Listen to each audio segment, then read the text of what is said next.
Fiona Twycross, economy spokesperson for the Labour group at the London Assembly. Well, one of the things I was keen to do at the outset was to actually establish a level of numbers of people who were living in food poverty, so sort of not just in poverty but actually sort of struggling to get enough to eat.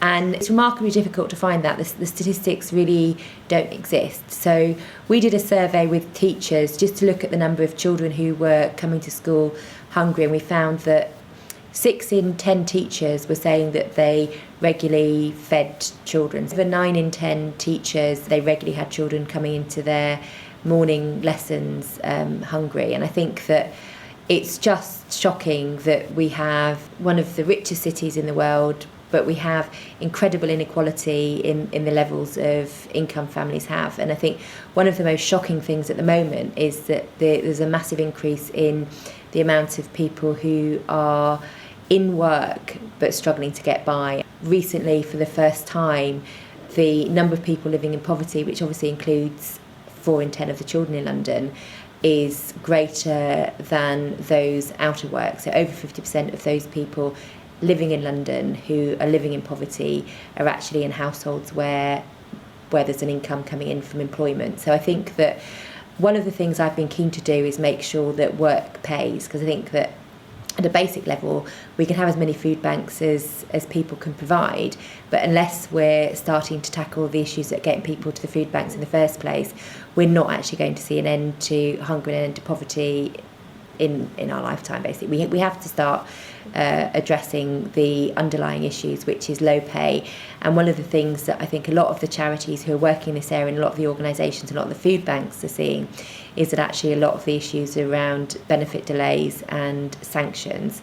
And so this can affect anybody. Obviously, a large number of people who are in work, if they're earning less than a living wage, they're likely to be on benefit. And if the combination of the employment income and the benefit income is affected in any way, maybe they don't have regular hours, or maybe there's an issue with one of the payments, people can be brought into crisis. And I think that I'm very keen that we start getting to a situation where the government takes this issue seriously. It's about not having the basics. It's about in some cases not having underwear. I've spoken to teachers who said that children in their classes don't have beds. And so this is about the basic things in life. And if we can't provide for children so that they have the basic things in life, they're not getting the start in life they deserve and need in order to achieve their best. Food banks aren't a long-term solution.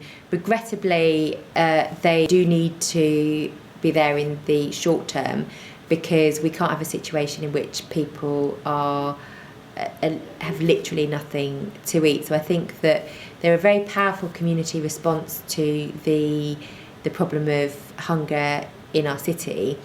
However, long term, we need to make sure that the underlying causes that lead people to that point of crisis where they need a food bank are addressed. So that's going back to issues around pay, making sure that people have sufficient income, looking at making sure that they don't suddenly get support through benefits withdrawn for sometimes fairly random reasons, and that people actually know what they're entitled to, because sometimes you find that people are afraid to actually raise their concerns about not necessarily getting the right amount of tax credits, or they might think they're entitled to housing benefit or not be entitled to housing benefit, and they're worried to ask, because if they ask and they get reassessed, their payments can get suspended while they're being reassessed, and then they won't have any money, or they won't have sufficient money to live on.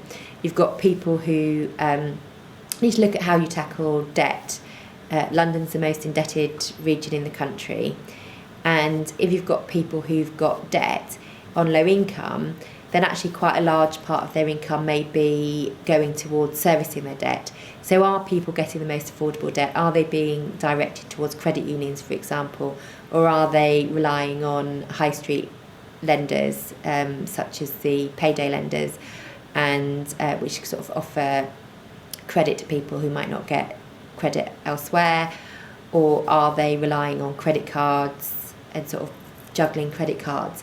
So it's looking at how you can address the multiple problems that affect quite a lot of people. And I think anything from getting into council tax arrears to issues around rent, rising rents in London in the private sector. All these things can affect people and tip them over into a situation in which they can't actually afford to buy food. And I think it's just really important to remember that there is a human right to food, and at a very basic level, if our society isn't making sure that all children and everybody who lives in our country has got access to food and the means to actually buy food and actually be able to get into work in order to do that, then we're failing as a society, and there's something going drastically wrong.